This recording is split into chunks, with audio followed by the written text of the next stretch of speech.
In this lesson, we're going to learn how to simulate our fabric over our sling chair so the model is complete and ready to move on to texturing in part 2 of this series. I've already imported the OBJ as an avatar. I'll clear that and show you how to do it. So the OBJ that we exported out of Max 2 lessons ago, File, Import OBJ, and then pick that model. And then just select the dimensions, the scene scaling that you have. Like I said before, mine's in millimeters, so that's what I choose. And it brings that model in, and now the fabrics can interact with this. So we're going to create a large piece of fabric for the center. Well, actually just one click, and it lets you type it in. So we'll do 450 by 1250. The 450 has come because if you go back to Max and select on the model you exported, and then in the Utilities tab on the Measure tool, you can see that it's 503 wide. I've just made it a little bit smaller than this so it fits inside. And that's where I got the dimension from. The 1250 is just a guess to see if it's long enough to have a bit of hang in between here without being too long.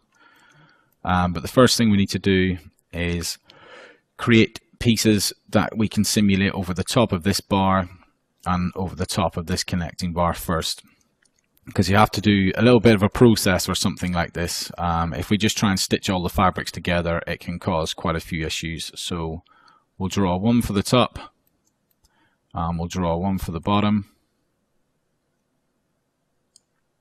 and we'll press sync, and now we should have 3 pieces of fabric in our viewport. We'll select them all. We'll spin them around, rotate them this way, so they've been sat flat, and we'll put them over the center of the chair. Now this big piece of fabric, we're going to move this, this single middle piece of fabric, we're going to move this out of the way and put it on here so it only simulates onto the floor because we don't need it just yet.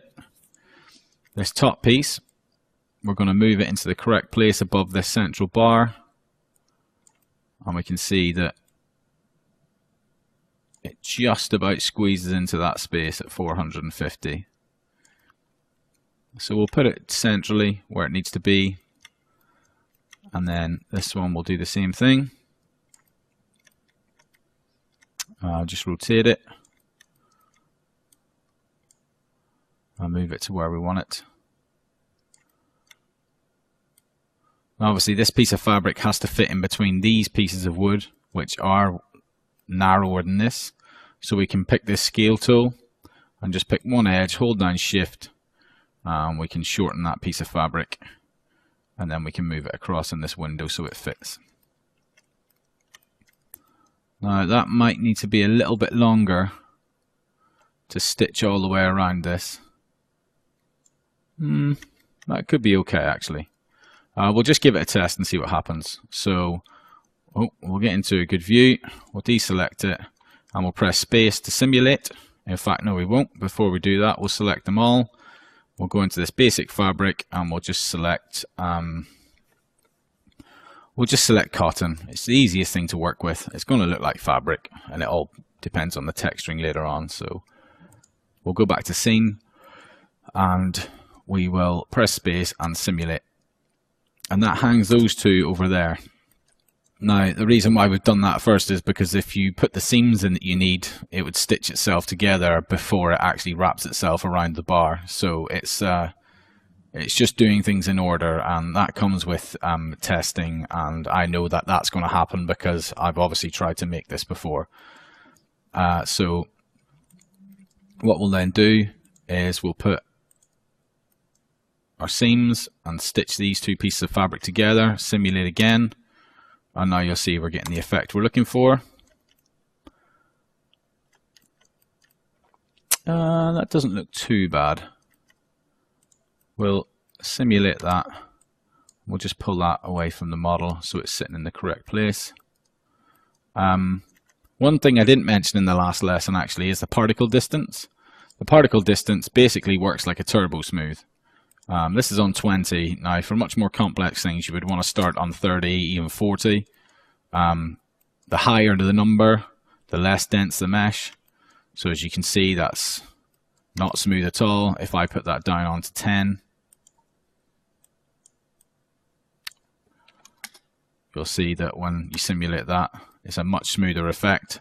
And that's really what you want to do at the end when you get your model into the right place. So we'll unsimulate that now, put it back to 20 just for the sake of it, and we'll grab this piece of geometry and we'll put it into the correct place. So we'll put it somewhere in the middle, move it down and rotate it. Oh.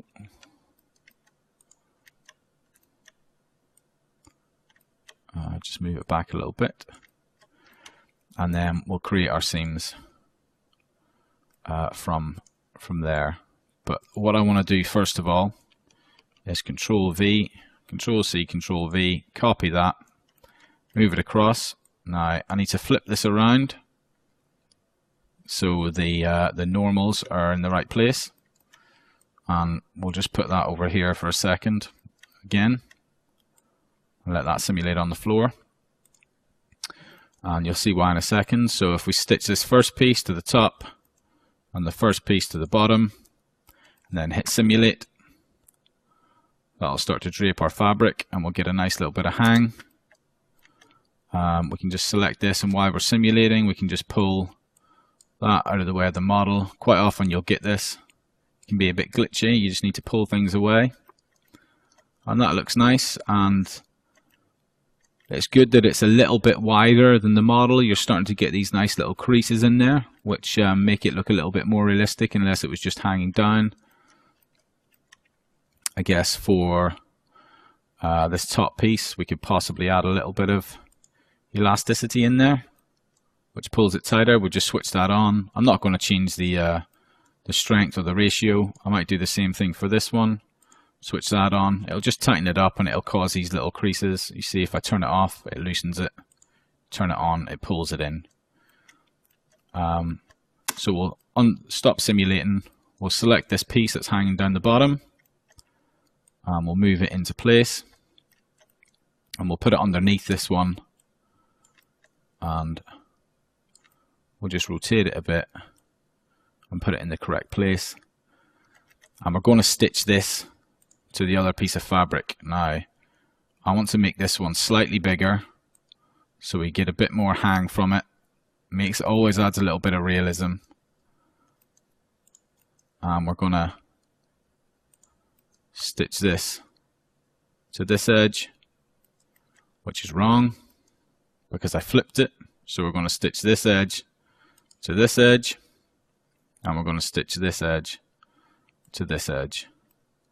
And then when we simulate that again, this should stitch around there and create a bit more of a hanging fabric, like a double layered fabric. But we also need to stitch the outside edges correctly, and that is not correct. So we'll go there to there. Nope. We need to do there to there. Because we flipped it, it looks awkward. And there to there. And now that should stitch on, and when we simulate that, we should now get a nice thick double layered piece of fabric. And we'll just go in and we'll just pull this across.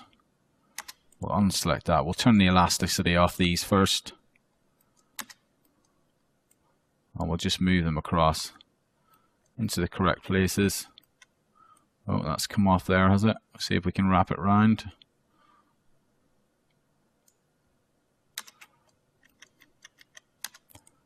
And we'll try and get this off the edge of there, because it seems to be clinging to it for some reason. So if we can just break that edge, pull it in, and then let it relax. Hopefully that now should give us a much better piece of hanging fabric with a bit of thickness. And in 3ds Max, this is the kind of nice effect you'll get at the back, but you get nice natural ripples in the fabric. So then we'll go back to our particle distance, but first of all I'll grab all of this and move it slightly to the left. No, actually we'll just leave it where it is. We'll get the particle distance, we'll turn it down to 10, We'll resimulate.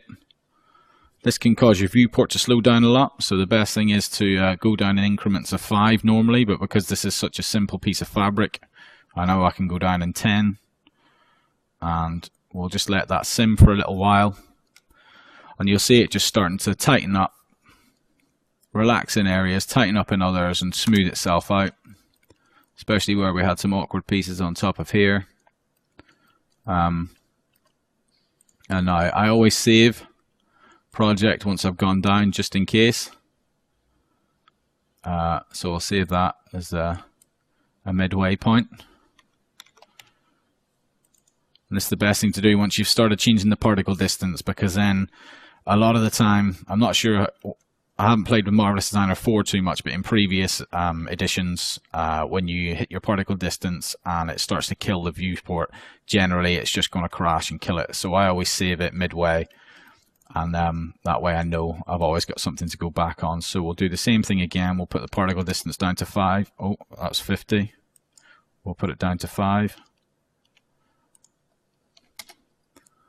And hopefully we can simulate that into something a bit better. As you can see, that's starting to smooth everything out.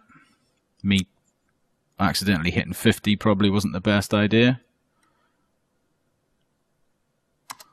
So what we can do is stop that, open project. We don't want to save that. We'll go to the mid one that we've just saved. And that's the exact reason why we saved it. Good example. We'll select it again and make sure we just turn this down to 5 and not 50. And then we'll press space to simulate. And hopefully that should start to make it look even more realistic and even smoother. Now, you don't necessarily have to change the particle distance in Marvelous Designer. You can always turbo smooth it in Max. But I try not to do too much with it in 3ds Max because it generally takes some of the realism away. So we'll just let that simulate for a couple of seconds. That doesn't look like it's going to do much more than that. And we'll pause it. And to me, that looks like a pretty decent piece of fabric. And, you know, it can take a little bit of to and froing, but it's quite simple. So we'll save this just to be safe again. We'll just put it as end. And then what we can do is File, Export, OBJ, and then we'll do Sling Fabric version 3. Obviously I've had a couple attempts to get this right. OBJ. We'll just select all, put it as millimeters again, weld, single object, doesn't need to be multiple objects. We'll just press OK, and that should export it. And then if we quickly go into our last max, we can file, or we can import. And then we can go back to our folder, 3D furniture, get our fabric, and we can bring that in. And now you can see we'll isolate it. We can select the frame as a separate object, delete that, unhide it. And now we have our fabric in Max.